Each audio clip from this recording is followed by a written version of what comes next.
The rain was pouring down as if the sky itself could not bear the weight of my heart. The cold wind had reached my worn coat, and I was sitting in my wheelchair in front of the magnificent bungalow that I once called home. The gate was closed. Behind the iron bars was a lawn bathed in lights. There were the sounds of music, laughter, and I was outside, alone, soaked, forgotten. My white hair was stuck to my face in the rain. My hands were shaking. My body was weak, but my heart was even more wounded. Inside, my children were celebrating. They had expensive drinks in their hands, smiles on their faces, and the sparkle in their eyes that only wealth brings. $74 million. That was the amount of money that made me a burden to my mother.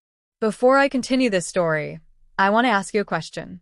If you believe in mercy, forgiveness, and second chances, please like, share, and subscribe to Kindness Corner. Your one step may give hope to a broken heart. My name is Helen Morgan. I was not rich, nor did I ever chase wealth. My wealth was my 3 children, David, Emily, and Lucas. Their father passed away too early in an accident.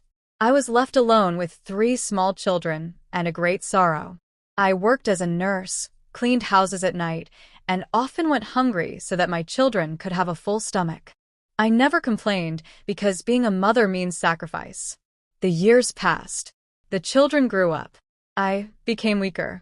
An accident paralyzed my legs, and a wheelchair became a part of my life. But I was happy because my children were succeeding. I thought my hard work was paying off. Then came the day that changed everything. My late husband's brother passed away. He had no children. Suddenly, it turned out that he had left his entire estate to my children. $74 million. At first, I was grateful.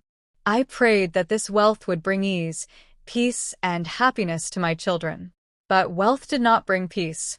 It brought distance. In a few days, their tone changed. Busyness increased. Lawyers, business meetings, parties, and I was slowly leaving their lives.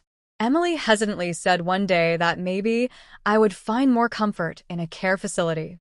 David said that they had a new lifestyle in the big house and that I was causing problems. Lucas, he remained silent. He lowered his eyes, as if he was agreeing, but did not have the courage to refuse. Then that day came. It was raining. The same rain that is still pouring in my heart today. They put a few boxes of my clothes outside the gate. I only said, "Son, if the rain stops, I will leave." The door closed. I spent that night under the awning of a clothes shop, with cold, pain, and tears. I had become a burden to my mother. Weeks turned into months. I arrived at a cheap nursing home. There was less respect and more compassion. But at least I had a roof over my head. Every night, I remembered the faces of my children, wondering if money was really more valuable than a mother. Then fate took a turn. 3 months later, a black car pulled up in front of the nursing home. I looked up and my eyes filled with tears. My 3 children were standing in front of me. Their faces were tired. Their eyes were filled with fear. Wealth was gone. Friends had been betrayed. Businesses had been ruined. The house had sold. They cried in front of me.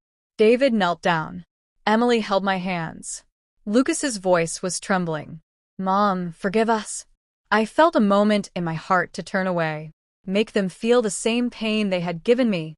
But my heart was still my mother's heart. I spread my arms. They broke down and cried. We slowly began a new life. Small house, simple food. But this time the doors were open. The hearts were open. They learned hard work, learned humility, and I taught them what real wealth is. Today, as I tell this story, I have learned one thing. Money can take everything away, but love can bring it back. If this story touched your heart, please like, share, and subscribe to Kindness Narratives. And be sure to tell me in the comments. If your child left you for wealth, would you forgive? Because forgiveness doesn't end the pain, but it does begin the healing.